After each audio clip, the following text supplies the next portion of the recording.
kayaknya lempeng, cuman nggak sampai. Lurus tuh, nggak tahu kemana tapi. Kalau jalan Allah kadang berliku.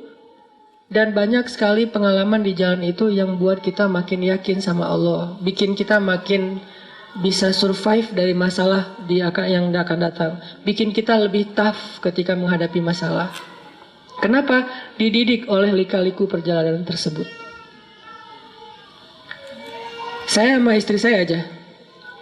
Istri itu dulu ke Mesir beasiswa. Saya nggak lulus. Jadi pas saya ikut tes beasiswa, yang ngetesnya juga bete ngeliat muka saya. Ngapain kamu? Mau ke Mesir, Pak? Enggak, pulang aja, suruh pulang. Nggak lulus gitu coba. Akhirnya karena nggak lulus beasiswa, saya ngumpulin uang untuk berangkat sendiri. Pokoknya saya harus berangkat. Istri saya lulus beasiswa, langsung dibeliin tiket, udah ditetapin beasiswa selama di Mesir berapa sebulan, dapat tempat tinggal. Pokoknya tinggal tanggung beres saja. Saya harus mikirin semuanya sendiri. Traveling gak bawa uang sama sekali. Karena uangnya habis untuk beli tiket return. Masih visa turis. Jadi harus beli tiket PP. Alhamdulillah sampai di sana dapat visa pelajar. Setelah sebulan di refund tiketnya. Jadi bisa dapat walaupun ada penalti potongan beberapa persen. Tapi lika-liku perjalanan itu bikin makin yakin. Oh benar ya. Kalau kita niatnya karena Allah. Saya karena Allah nggak ya waktu itu? Nggak, walaupun nggak murni-murni amat lah. Saya nggak mau menganggap diri paling soleh ya. Cuman perjalanan waktu itu, kalau mau jujur mah, kenapa ke Mesir? Pengen jalan-jalan sih. Bukan ke Al-Azhar, bukan sebetulnya. Cuman kalau nggak ke Al-Azhar nggak dapat visa, ya udah ke Al-Azhar deh, biar dapat visa gitu. Tapi pas udah masuk ke Al-Azhar, Masya Allah ulama semua nih. Gelar paling rendahnya doktor. Karena LC kayak saya tuh di Mesir, kerjanya supir taksi. Itu LC. Karena tingkat pendidikan Islam di Mesir itu tinggi. Sehingga orang kalau mau jadi guru minimal doktor. S2 jaga perpustakaan. S3 baru ngajar di SD, SMP, SMA. Di kampus juga kalau S3-nya doktornya yang paling bagus nilainya mungkin. Rata-rata profesor. Pas pulang ke Indonesia, LC jadi ustadz. Jadilah kayak gini. Nah, artinya saya lika-liku perjalanan kayak gitu terus belajar tentang Masya Allah, Allah banyak kasih kejutan. Dan yang luar biasanya saya sama teman-teman saya tuh, teman-teman yang beasiswa berangkat sendiri, pulang sendiri. Saya yang modal dengkul berangkat sendiri, pulang bertiga. Istri dan anak. Nikah di sana juga nggak ada modal. Yang penting lamar dulu dan jangan kasih tahu kalau nggak ada duit ya. Lamar aja dulu. Oh nggak nikah sama saya. Tapi itu setelah beberapa lama menggunakan bahasa-bahasa ya gitu deh. Ayah kamu tukang listrik, kenapa? Kok tahu gitu ya? Saya suka kesetrum kalau dekat kamu. Andre Taulani lah pokoknya. Udah beres, lamar. Nelfon ibunya, Bu saya pengen lamar anak ibu.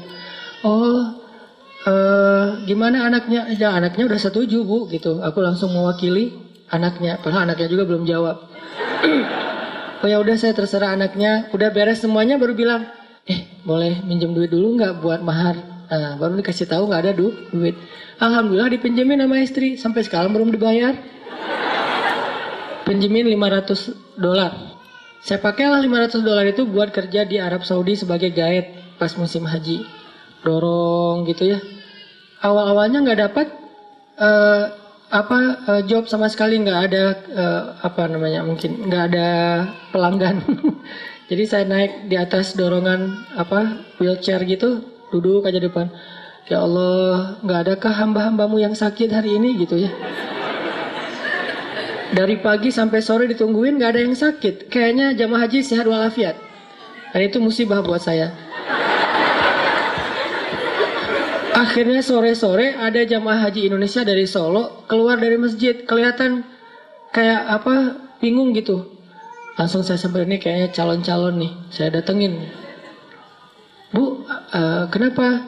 Ya dek, saya kesasar nggak tahu pulang ke arah mana. Oh ya ikut saya aja. Padahal saya juga baru di situ nggak tahu.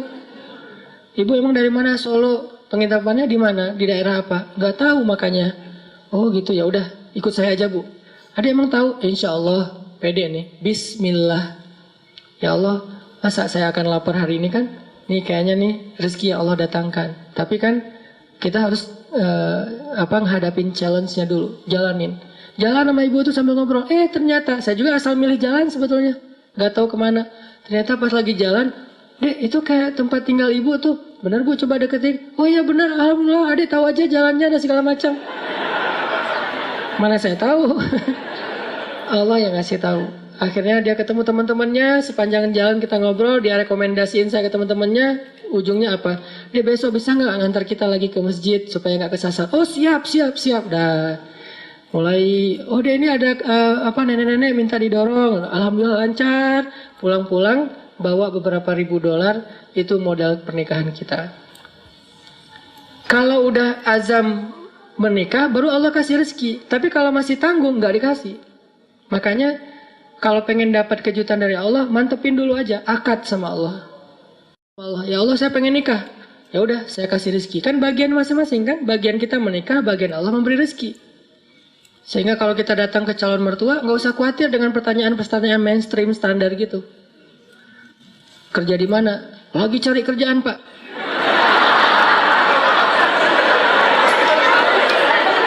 Pede gitu. Terus gimana kamu ngasih makan anak saya? Siapa yang ngasih makan? Allah. Masa dia mau bilang enggak mungkin kan ya? Kalau perlu koleksi beberapa hadis, judulnya hadis-hadis melamar. Tuh ada beberapa hadis, salah satu yang terkenal, kalau datang kepadamu anak muda yang baik akhlaknya, maka jangan ditolak. Ngomong aja Pak, saya pernah tuh ya baca hadis, katanya sih sahih gitu. Ini kayak gini nih hadisnya, bener gak ya Pak? Oh bener nih hadisnya emang sahih. Ini maksudnya gini nih Pak, jangan ditolak. Itu gimana maksudnya Pak? Itu tips, insya Allah gak bakalan ditolak teman-teman. Tuh kayaknya 90% kemungkinan diterima, cuman 2 tahun lagi. Saya terima deh, cuma jangan sekarang, nanti aja. Setelah kamu dapat kerjaan angger ya, tetap aja. Oke, jadi gimana kita nge-recovery emosional kita?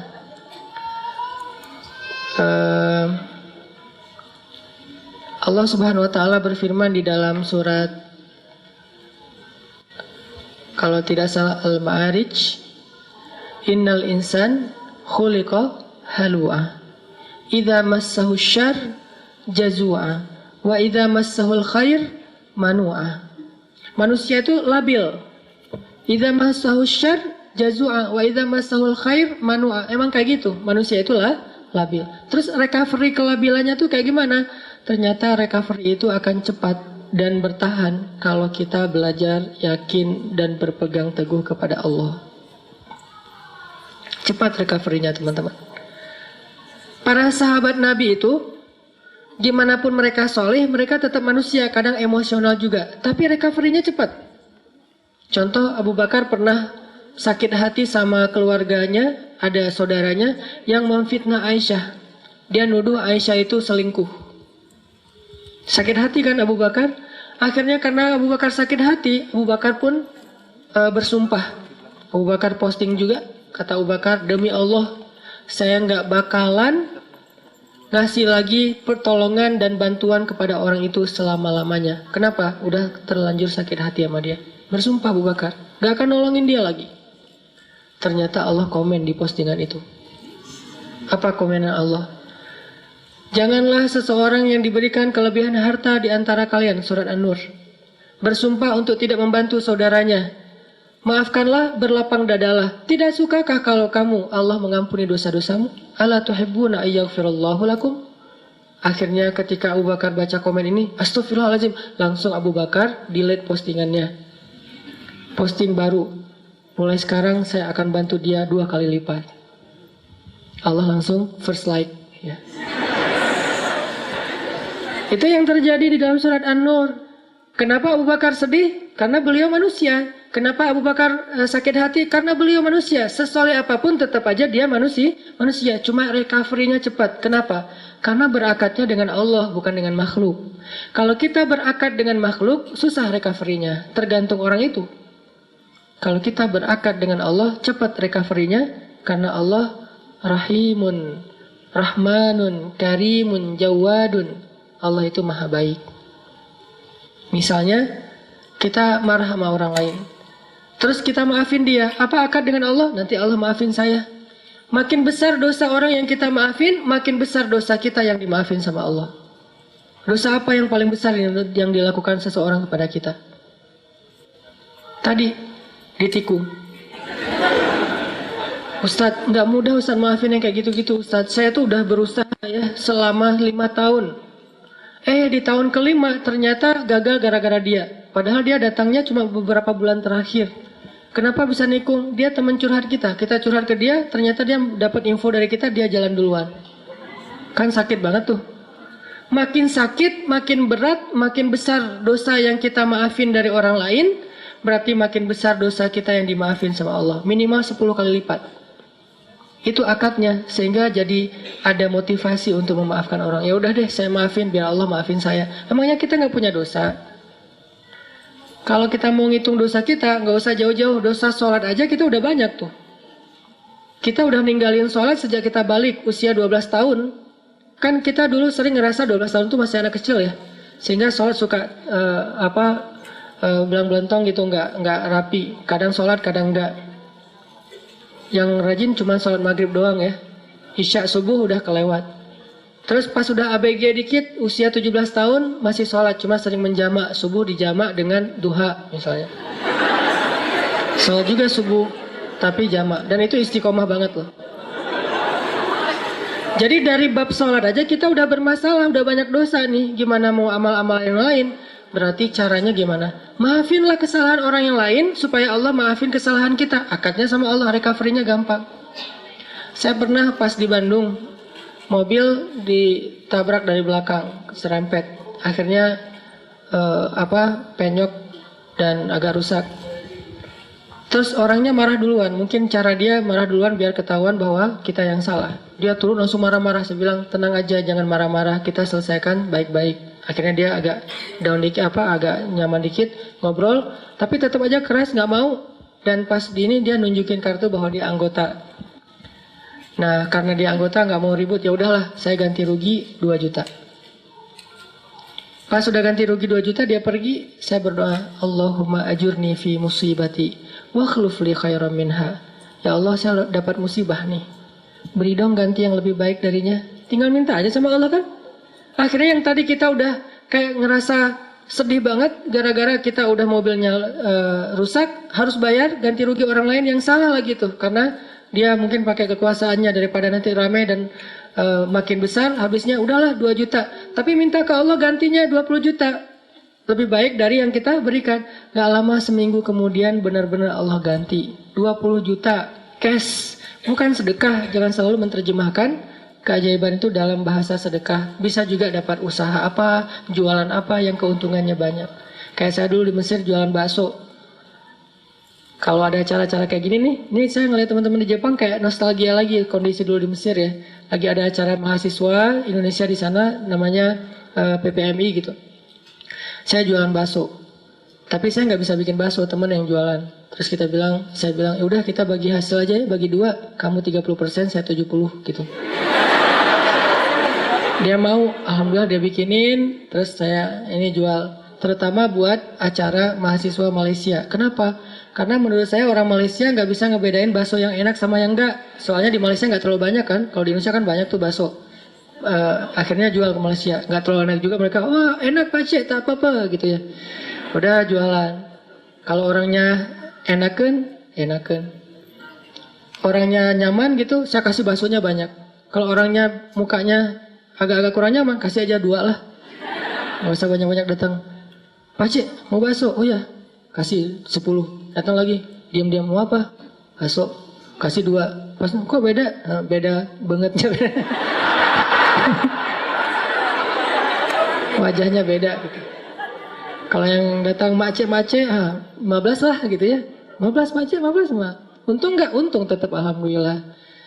Jadi kenapa? Karena kita berakatnya ke Allah. Kalau hilang sesuatu Allah yang ganti. Saya pernah mau acara sholat tahajud malam-malam. Acaranya jam 2 malam, saya baru bangun jam 2. Telat kan? Akhirnya panik. Nyamber HP jatuh. Pecah layar depannya. Udah nggak bisa kepake. Itu HP sekitar harga 2 juta lah. Jatuh langsung, ya Allah beri saya ganti yang lebih baik. Nah ini juga jatuh bukan apa-apa ya. Karena pengen tahajud. Pakai diomongin lagi. Terus berangkat nih, pulang-pulang jam 10 pagi Allah ganti dengan waktu itu baru keluar tuh Note 5 harganya 10 juta. Diganti cash. Kadang Allah nggak gantinya dalam bentuk fisik, dalam bentuk nominal, dalam bentuk sesuatu yang materi. Tapi diganti dengan yang lain, kebahagiaan. Mungkin kita kehilangan sesuatu, hilang motor, tapi dapat jodoh. Mau mana? Pilih yang mana?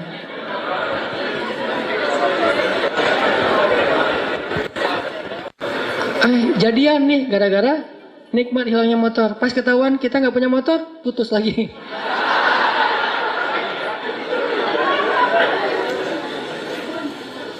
Belajar berakat sama Allah teman-teman. Itu rahasia kalau kita pengen. Karena Allah itu nggak pernah, pertama ingkar janji itu nggak pernah. Innallaha la yukhliful mi'ad. Nggak pernah ingkar janji. Kedua, Allah itu nggak pernah misalnya, maaf ya, lagi sibuk, nggak ada tuh. Kita WA Allah, terus nggak dirit, itu nggak ada ceritanya. Contreng 2 sih, cuman nggak biru-biru, nggak dirit lama gitu. Allah ngapain sih online berkali tapi yang saya mah nggak dirit misalnya. Itu manusia banget, Allah nggak kayak gitu. Kita baru nulis, ngirim, Allah langsung typing. Bukan cuma dirit, langsung bales. Nggak mungkin Allah tuh ngebiarin kita minta terus nggak dibayar, nggak dibales lama, nggak mungkin. Dan nggak mungkin juga Allah misalnya habis pulsa, habis kuota, itu nggak ada. Ala kulli syai'in qadir, maha kuasa atas segala sesuatu. Jadi kayaknya paling nyaman berakat itu sama Allah. Cuman kita harus ngerti cara Allah bermuamalah dengan kita. Tidak selalu materi, karena buat Allah materi itu nggak berharga banget. Kalau seandainya berharga, pasti Allah ngasih semua kita kekayaan. Tapi ternyata orang soleh nggak semuanya kaya. Tapi orang soleh itu rata-rata, bukan rata-rata, semuanya bahagia. Makanya tadi subuh saya cerita ada teman misalnya, baru hijrah, dia bilang gini, Ustadz, kenapa ya sejak hijrah hidup saya agak-agak kayak rezekinya jadi seret gitu, jadi susah. Gimana ceritanya? Iya, saya udah dulu mah lancar, sekarang malah jadi susah. Saya bilang, enggak, karena buktinya kamu hijrah juga karena kebanyakan hutang kan.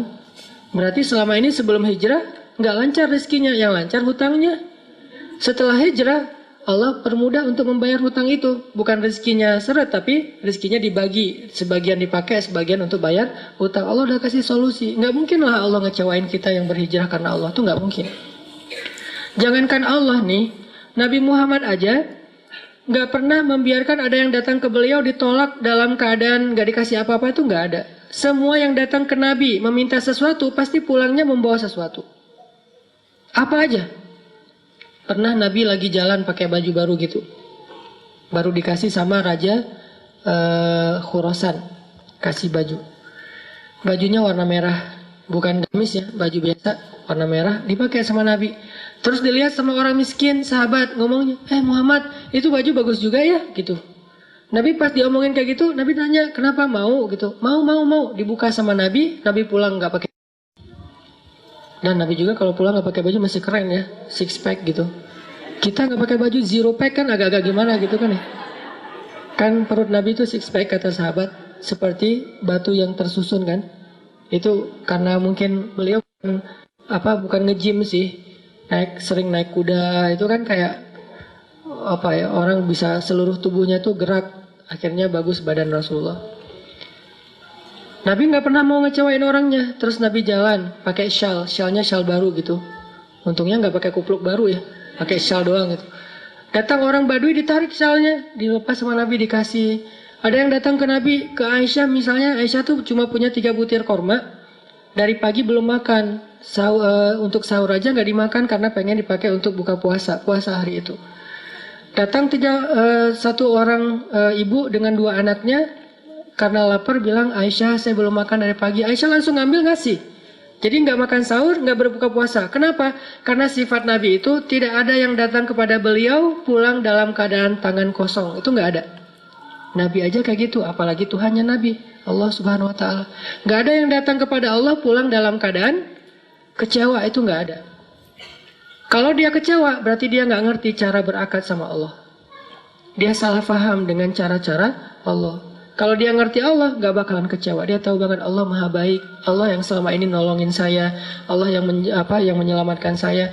Alam yajidka yatiman fa'awa. Wa wajadaka dhallan fahada. Wa wajadaka ailan fa'aghna. Dan Allah itu tergantung prasangka hambanya kepada Allah. Kalau kita berprasangka baik, Allah akan ngasih apa yang kita persangkakan 10 kali lipat lebih baik. Kalau kita berprasangka buruk, maka Allah seperti yang kita prasangkakan. Jadi tergantung kita nih, mau gimana? Mau dapat nikmat, ya udah, Allah maha pemberi nikmat. Mau dapat jodoh, Allah maha menciptakan segala sesuatu berpasangan. Gak mungkin saya dibiarkan sendiri. Masa kita kalah sama Julaibib? Budak yang bahkan tidak bernilai di mata orang-orang Quraisy, dia nikahnya sama seorang putri raja. Ini kayak dongeng gitu kan? Kenapa? Karena Julaibib nggak pernah berputus asa kepada Allah, nggak pernah suuzon sama Allah. Datengin ditolak, datang lagi ditolak. Kadang kita kayak gitu banget hidup. Datang udah 3 kali ditolak, akhirnya putus asa, udah pakai selebaran, taruh di pintu-pintu rumah. Mau nggak nikah sama saya? Siapa yang mau tolong hubungin nomor telepon ini. Kalau nggak mau jangan dibales udah. Ternyata dari 100 selebaran nggak ada yang nyangkut, karena kita naruhnya di rumah kontrakan yang belum ditempatin. Wah. Ini maksudnya husnuzon sama Allah. Jangan suuzon.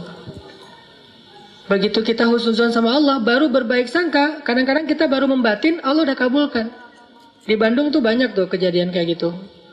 Hal-hal yang menurut saya dulunya terjadi di zaman para ulama, sekarang terjadi di zaman kita. Kok bisa ya?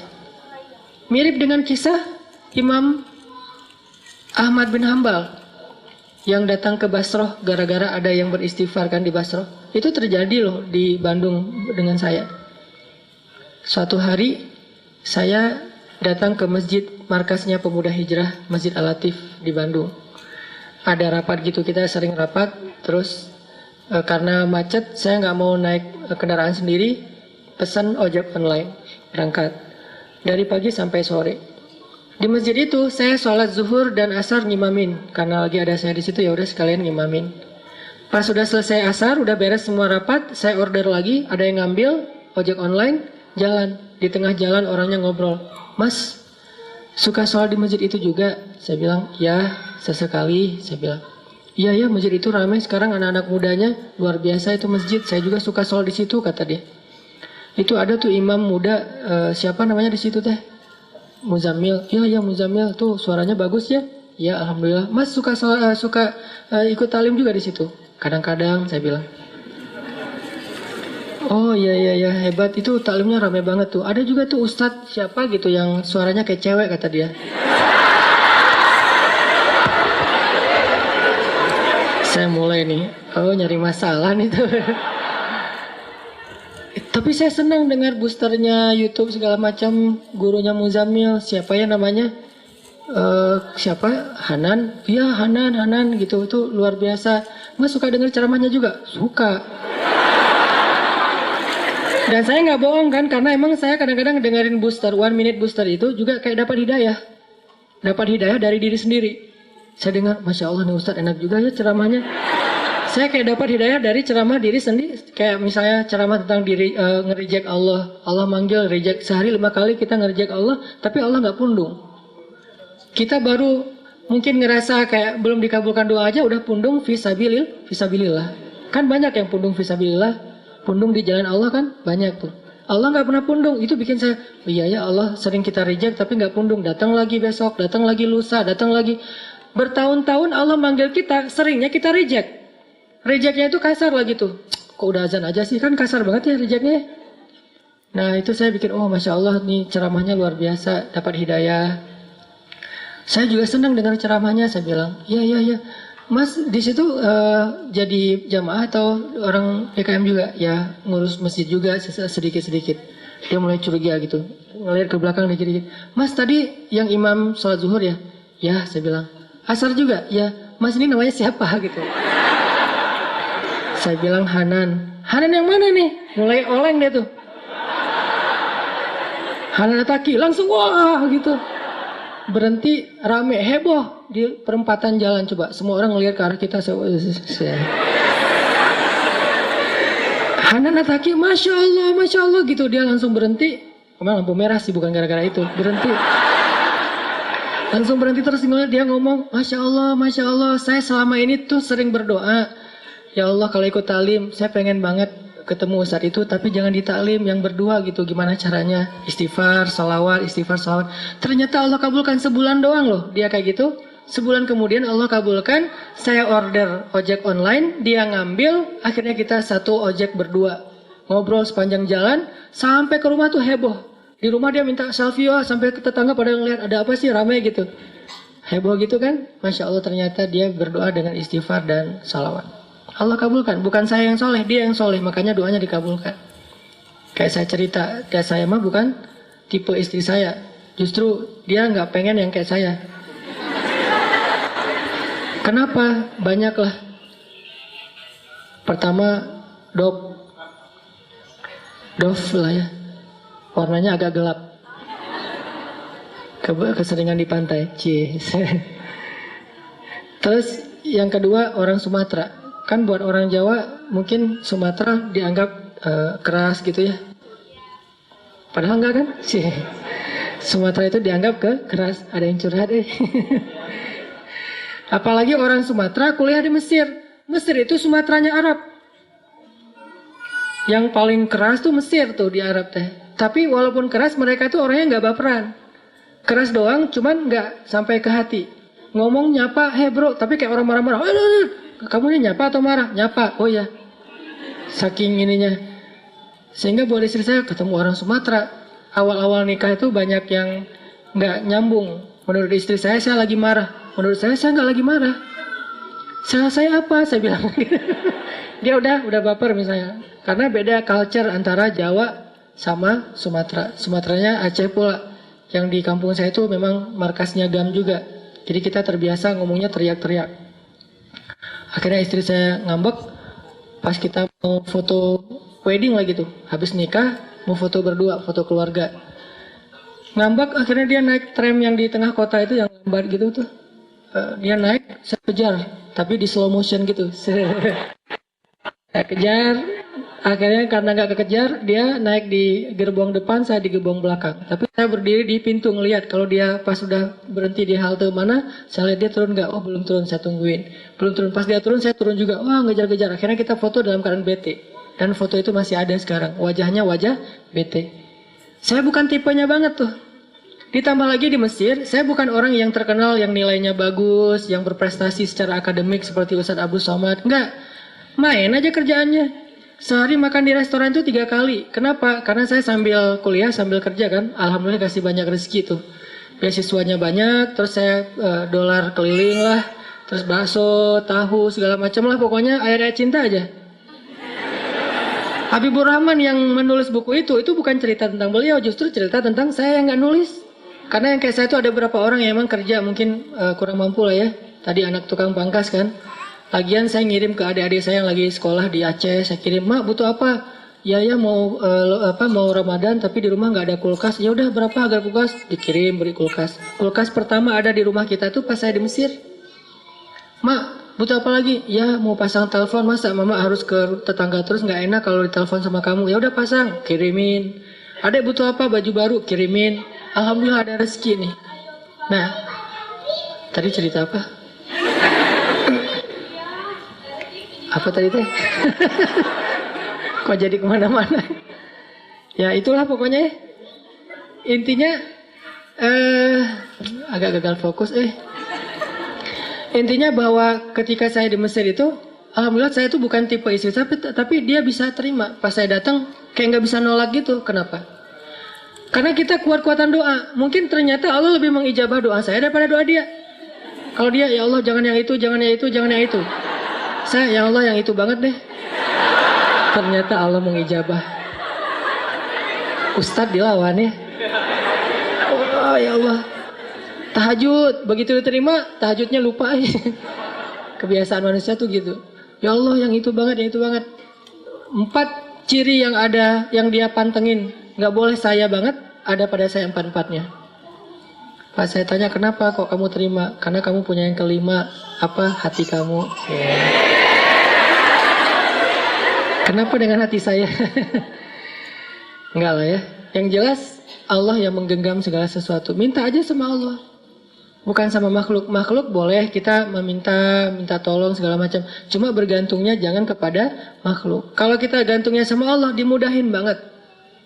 Saya tuh suka kadang-kadang, dulu kan suka ada kayak film apa, yang vampir teh apa? Ya, New Moon ya, yang versi terbarunya kan ya. Nah, yang pas New Moon-nya kan si cowok vampirnya udah kayak meninggal gitu kan ya. Terus ceweknya caper sama cowoknya ngapain? Kayak mau bunuh diri, balapan supaya si vampirnya muncul nolongin dia gitu kan. Belum pernah nonton? Kompak. Nah, kita tuh harusnya dalam bahasa yang lain analoginya ke Allah tuh kayak gitu. Saya suka banget gambling tapi akadnya ke Allah. Karena saya tahu Allah gak akan biarin saya sendiri. Ngambil aja sebuah resiko, tapi jangan melanggar syariat Allah ya. Karena kalau kita melanggar berarti nggak ada akad sama Allah. Selama kita nggak melanggar syariat, Allah nggak akan biarin kita sendiri. Kayak tadi mau kerja, modalnya modal dengkul, jalanin aja. Mau keluar negeri nggak bawa duit, jalanin aja. Selama kita keluar negerinya bukan mau berbuat dosa. Kerjanya mencari yang halal. Menikah juga untuk menghalalkan hubungan. Kalau kita ngelakuin sesuatu karena Allah, walaupun nggak punya modal, Allah nggak biarin kita sendiri. Dan saya suka ngambil gambling kayak gitu. Dan saya ke Bandung juga dulu nggak ada apa-apa. Kalau istri hidupnya kayaknya lebih mudah nih. Kalau saya emang banyak lika-liku. Istri ke Bandung diterima langsung jadi dosen. Saya jadi TU juga nggak diterima. Kamu nggak boleh di sini. Nggak tahu ya ada apa dengan wajah saya. Kenapa orang gampang sebel ngeliat wajah saya. Kamu nggak boleh. Oh iya Pak, nggak apa-apa gitu. Akhirnya istri ngajar, saya ikut. Kalau nggak boleh ngajar ya udah saya nulis buku tuh. Pertama nerjemahin bahasa Arab ke bahasa Indonesia. Pas sudah capek-capek nerjemahin berapa ratus halaman, pas mau dicetak saya bawa ke penerbit, katanya buku ini udah pernah diterbitin. Dah tahu gitu saya nggak akan capek-capek nerjemahin. Udah gagal nerjemahin, nulis buku sendiri. Ya udah kalau nggak bisa terjemahin saya nulis aja sendiri. Apa yang ada di kepala saya pokoknya capruk aja lah tulis. Mau ditawarin ke penerbit, semuanya mengatakan ini nggak layak diterbitin. Nggak layak diterbitin, ya udah. Yang kedua nggak layak. Ada yang satu-satunya layak, tapi kayak nggak menghargai penulis gitu. Royaltinya kecil banget dan itu dicicil selama 6 bulan sekali. Wah daripada gitu saya terbitin sendiri aja deh. Bikinlah penerbit sendiri, bukan percetakan. Alhamdulillah dimudahkan sama Allah. Cetak 3.000 eksemplar. Udah dicetak, saya jadi penulis, saya jadi direktur penerbit, saya jadi kuli yang ngangkat-ngangkat buku saya dibawa ke bus malam untuk dikirim ke Sumatera, ke Jawa. Angkat. Jadi saya kalau di Bandung tuh ada jalan raya namanya Soekarno-Hatta, gede tuh. Saya nyebrang Soekarno-Hatta sambil ngangkat kardus Marlboro yang isinya buku, bayangin. Angkat 2, satu di sebelah kanan, sebelah kiri. Dan itu penulis buku loh. Ntar, Pak saya mau ngirim buku ini. Buku apa? Adalah buku bagus, penulisnya juga terkenal. Saya bilang, udah dikirimin, alhamdulillah nggak balik. Nggak ada yang transfer, nggak balik juga. Sekitar 70% nggak balik, cuma 30% yang balik. Oke, nggak masalah. 1.000 udah dikirimin, nggak balik. 2.000 lagi. Ada pameran buku Islamic Book Fair di Bandung yang biasanya diadain setiap beberapa bulan sekali. Saya minjem stand di situ. Boleh saya pakai satu space kecil di depan standnya? Boleh, kata yang punya standnya. Ya, akhirnya saya bikin X-banner. X-bannernya, orang kan judul buku segala macam. Enggak, wajah saya yang paling gede di situ. Pencitraan kan? Pencitraan ordai lah pokoknya. Pencitraan gede wajah saya. Salah lagi tuh, saya ngambil foto dari handphone. Foto lagi pakai baju kemeja putih. Ternyata di sini kelihatan di kantong ada duit 1.000. Kelihatan lagi tuh. Wah, saya pakai spidol. Saya pakaiin spidol nih, jangan kelihatan duit 1.000. Akhirnya udah ngangkat-ngangkat buku, pakai X-banner, pakai meja kecil, bukunya disusun jadi kayak kipas gitu kan, biar menarik. Saya ke toilet ganti baju. Tadi kan baju kurir. Sekarang baju penulis, pakai baju kemeja, taruh pulpen, pilot, berdiri di depan itu. Orang-orang lewat, Mas ini buku apa? Buku tentang Al-Quran Bu. Oh ya, siapa penulisnya? Masya Allah, tanda tangan, mulai gitu ya, bikin-bikin event, seminar, training, segala macam. Alhamdulillah dari situ saya coba nambahin usaha deh, mulai jual pulsa M-Kios kalau di Indonesia. Saya punya 60 cabang pulsa di Indonesia, di Bandung maksudnya. 60 cabang pulsa, belum ada Alfamart waktu itu. Belakangan baru di Alfamart jualan pulsa. Sebelum Alfamart jualan pulsa, saya jual 60 cabang di seluruh Bandung. Mulai main jual beli mobil bekas, beli, jual, jual. Jadi kayak punya banyak mobil, padahal cuman gantian aja, beli, jual lagi, beli, jual lagi. Main properti. Masya Allah, ternyata Allah mudahkan. Gak mungkin Allah biarkan saya sendiri. Karena niat saya apa? Gak boleh istri saya menafkahi saya. Itu pantang banget buat saya. Pamali. Gak boleh istri menafkahi saya, harus saya, walaupun mungkin istri punya warisan, punya harta banyak, tetap aja nafkahnya dari saya, dan harus saya ngasih, terbiasa dari kecil, karena emang anak pertama ngasih ke keluarga, jadi harus ada tanggung jawab itu. Ternyata Allah nolong banget, dimudahin, sampai akhirnya yang saya cerita punya rumah, modalnya cuma sholat asar kan, jalan sama istri memotoran kayak gitu, tetap gak bawa jas hujan, siapa tahu hujan gitu kan. Jalan nyari rumah yang harga murah-murah lah. Waktu itu harga tipe 45 itu masih 200 juta. Cari rumah. Azan asar, hayya ala sholah. Masuk ke masjid, kita sholat asar dulu. Sholat asar. Ketemu dengan jamaah. Ustaz ngapain kesini? Jauh padahal dari Bandung. Enggak, lagi jalan-jalan aja. Oh iya, Masya Allah. Jalan-jalan kemana Ustaz? Karena ditanya-tanya terus, saya bilang nyari rumah. Kenapa nggak rumah saya aja? Enggak lah, cari yang kecil-kecil aja Bu. Nggak apa-apa, lihat dulu rumah saya. Ada kolam renangnya loh Ustaz. Hah? Kolam renang? Garasinya 3 mobil, kolam renangnya di belakang, terus ada halamannya kayak backyard gitu, kamarnya 9. Saya langsung putus asa, enggak Bu, itu mah bukan tipe saya. Saya nyarinya yang 2 kamar, yang tipe 45. Enggak apa-apa, lihat aja, dipaksa-paksain. Dan saya mah enggak mau orangnya, dipaksain sama dia. Saya pulang, ditelepon malam-malam. Besok saya tunggu ya Ustaz, datang nih. Pas datang, lihat. Emang bener nih, garasinya juga udah gede, gerbangnya aja tinggi. Kayaknya ini kita mah cuma menghibur aja ya, menghargai orang yang undang, gak akan diambil juga. Ya kata istri saya. Gimana Ustadz? Masya Allah rumahnya besar banget Bu. Ini udah ditawarin 700 juta, gak saya kasih Ustadz. Itu Ustadz, terserah Ustadz deh. Maksudnya 650. Enggak, terserah Ustadz. Bu, saya carinya cuma 300 juta. Ya, diam sebentar. Ya udah, ambil aja. 300 juta. Saya bilang, tapi uangnya cuma 30 juta. Mikir lagi dia. Uangnya cuma 30 juta Bu. Tadinya rencana mau dicicil. Ustaz gak usah sibuk-sibuk nyicil ke bank segala macam. Udah aja ke saya. Berapa uangnya 30 juta? Bawa sekarang? Enggak sih. Ditransfer ya udah. Berapa lama Pak? Terserah Ustaz. Alhamdulillah 6 bulan lunas. Allah mudahin banget tuh. Akhirnya anak-anak datang, wah kolam renang, loncat-loncat. Lama-lama karena di daerah tinggi dekat Lembang, dingin. Lama-lama gak jadi kolam renang, jadi kolam ikan. Ikannya mati kedinginan. Akhirnya sekarang jadi saung, gak jadi kolam renang lagi. Artinya emang Allah mudahin banget. Dan saya selalu suka gambling gitu sama Allah. Gini jalan. Akhirnya Allah kasih, jalan Allah kasih. Pemuda hijrah itu sendiri adalah ilham dari Allah. Karena selama 8 tahun saya ngajar dari masjid ke masjid, saya ada feeling guilty. Masa sih dakwah saya gini-gini aja? Kayak nggak ngaruh terlalu banyak kepada masyarakat, cuman ke ibu-ibu yang udah rajin ngaji. Mereka mah udah pada soleh. Gimana dengan teman-teman yang masih jarang ke masjid? Mikir 8 tahun. Allah kasih ide, bikinlah sebuah gerakan anak muda. Segmennya anak main. Mulai saya deketin anak-anak main.